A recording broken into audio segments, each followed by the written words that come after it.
Hey. Yeah, that body's a blessing, girl. I ain't trying to pressure her. She messed with the temperature. Je vous retrouve aujourd'hui pour ma première vidéo de la série Back to School. D'ailleurs, ma première vidéo Back to School sur ma chaîne. C'est une série que j'aime vraiment beaucoup parce que je trouve que moi ça nous aide à nous remettre dans le bain de la rentrée. J'espère que vous allez bien et on va commencer direct la vidéo. Moi j'aurai je pense 4 vidéos sur ma série Back to School et du coup je vous retrouve aujourd'hui avec la première qui sera, comme vous avez vu dans le titre, 10 conseils pour bien préparer sa rentrée.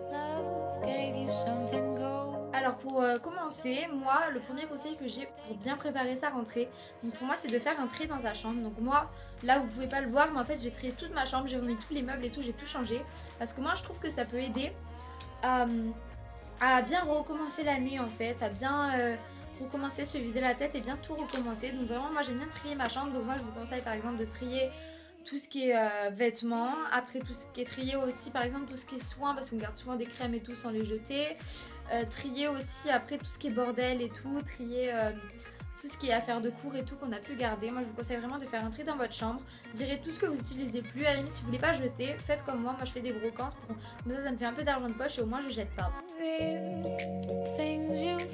Ensuite donc mon deuxième conseil pour bien préparer sa rentrée, pour moi donc c'est de s'acheter une nouvelle tenue. Donc ça après c'est un peu basique et vous devez faire ça depuis que vous êtes petit. Je connais plein de gens qui le font pas.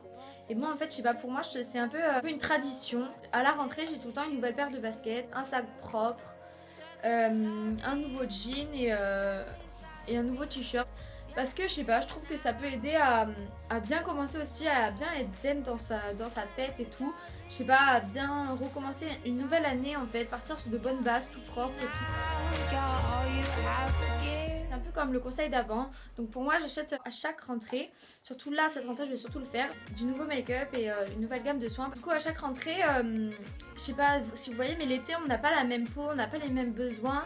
Et à la rentrée non plus par rapport à avant. Donc par exemple souvent à la rentrée on a tous des poussées d'acné et tout parce que c'est le retour du soleil. Et du coup ça fait souvent de l'acné et tout. Du coup par exemple là va falloir adapter notre gamme de soins à ça. Et aussi moi l'été vu qu'on se maquille pas beaucoup, souvent on a fini notre stock de maquillage, on n'en a pas racheté vu qu'on se maquille pas trop. Du coup moi je sais que là du coup je me retrouve, j'ai plus de mascara, j'ai plus de fond de teint, j'ai plus rien. Du coup pour la rentrée je vais racheter du nouveau maquillage et de nouveaux soins pour bien repartir aussi.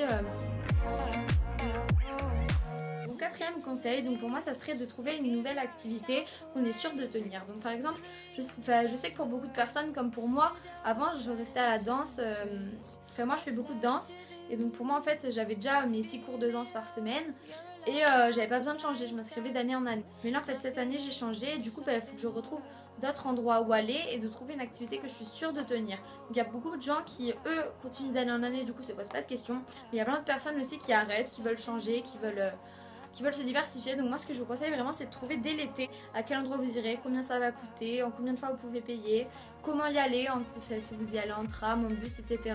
Comparer entre plusieurs endroits ce qui vous plairait le mieux et ce qui vous avantage le mieux. Pour être sûr de bien continuer à le faire parce que je conseille vraiment d'avoir une activité sportive, artistique en plus du lycée et des amis, etc., des sorties, parce que ça permet vraiment de se déstresser, de se relâcher. Vraiment le sport c'est très très important. Ensuite donc le cinquième conseil, donc souvent je connais pas grand monde qui va au coiffeur pendant l'été. Souvent on y va un peu avant l'été et on y retourne à la rentrée. Donc moi c'est un conseil vraiment que je dis, d'aller au coiffeur à la rentrée. Donc encore une fois pour le même optique, repartir sur de bonnes bases en fait, pour refaire des soins etc, pour qu'ils soient en bonne santé, parce qu'avec l'eau de la mer, de la piscine et tout, surtout que moi j'habite dans le sud alors je me baigne beaucoup, ça abîme souvent beaucoup les cheveux. Du coup moi je conseille vraiment d'aller au coiffeur avant la rentrée. Le deuxième conseil qui est pour moi assez important, donc c'est d'acheter ses fournitures scolaires plutôt tôt, de ne pas les acheter la dernière semaine avant la rentrée. Donc pour moi c'est important de les acheter genre au moins 2 ou 3 semaines avant la rentrée, parce que moi comme ça c'est fait, on les met dans un coin et c'est fini. Parce que si on les fait juste avant la rentrée je trouve que c'est stressant et tout, alors qu'au moins si c'est fait, on les met de côté et après on continue de profiter.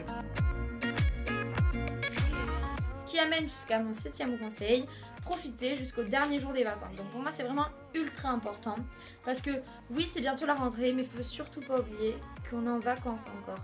Les vacances d'été c'est long mais c'est bizarre parce que ça passe hyper vite, c'est fou.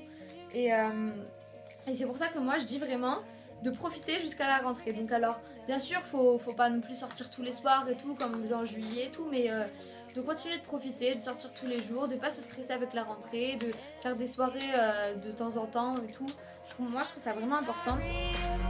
Ça enchaîne du coup aussi sur mon 8e conseil, qui est de récupérer un rythme plus sain, environ une semaine avant la rentrée, peut-être un peu moins, mais si vous avez vraiment du mal, au moins une semaine avant la rentrée.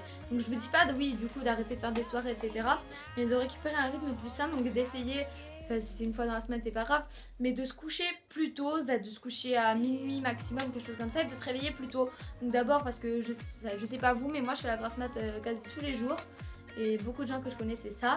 Si vous réveillez à 11h, 11h30, midi, de descendre d'abord à 10h, puis à 9h30, puis à 9h.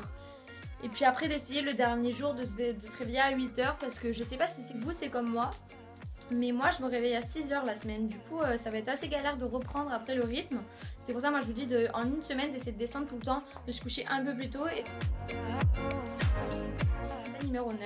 Du coup pour moi donc ça va plus dans l'organisation au lycée. On a plusieurs options, soit on peut servir d'un cahier, soit on peut se servir d'un classeur, soit de trieur. Et moi en fait ce que je préfère par rapport aux 3 options c'est le porte-vue. Donc vous devez voir ce que c'est une sorte de classeur avec déjà les feuilles. Donc en fait moi je conseille ça parce que pour le cahier, pour écrire c'est bien, mais pour coller les feuilles c'est pas bon. Pour le classeur, soit on n'a pas assez de portefeuille, soit on n'a pas assez de feuilles, il y a toujours un problème avec le classeur. Et le trieur, moi le problème c'est que ça marche toujours les 2 premiers mois et après ça part en cacahuète. Tout le temps après moi je le fais chez moi, j'arrive jamais à refaire le soir et tout. Au début je suis bien partie et tout, j'arrive pas à retrier le soir, à mettre dans mes classeurs chez moi et tout, du coup c'est pas vraiment quelque chose que je préfère. C'est pour ça que moi je vous conseille le porte-vue. Parce qu'en fait vous pouvez mettre autant des feuilles où vous écrivez que des feuilles qu'on vous sert. Et ensuite quand un chapitre est fini, vous mettez dans une seule feuille quoi, du porte-vue. Et comme ça après vous avez le reste pour mettre tous vos nouveaux chapitres etc. Je sais pas si vous comprenez. C'est assez compliqué mais vraiment moi je vous conseille les porte-vues. C'est vraiment quelque chose que je préfère. Pour le lycée en plus c'est pas mal. Donc le 10e conseil, le dernier, pour moi donc c'est, et ça c'est quelque chose que j'ai vraiment du mal à appliquer mais je sais qu'il va falloir que je m'y mette, c'est d'arrêter le téléphone ou la télé etc 30 minutes avant d'aller dormir. Donc ça je vous conseille ça parce que si vous aussi vous avez vraiment du mal à dormir, que vous n'avez pas un sommeil très profond etc, je vous conseille vraiment d'arrêter tout ce qui est téléphone, écran etc. Vous devez être au courant mais c'est prouvé que la lumière bleue empêche de dormir des téléphones et tout.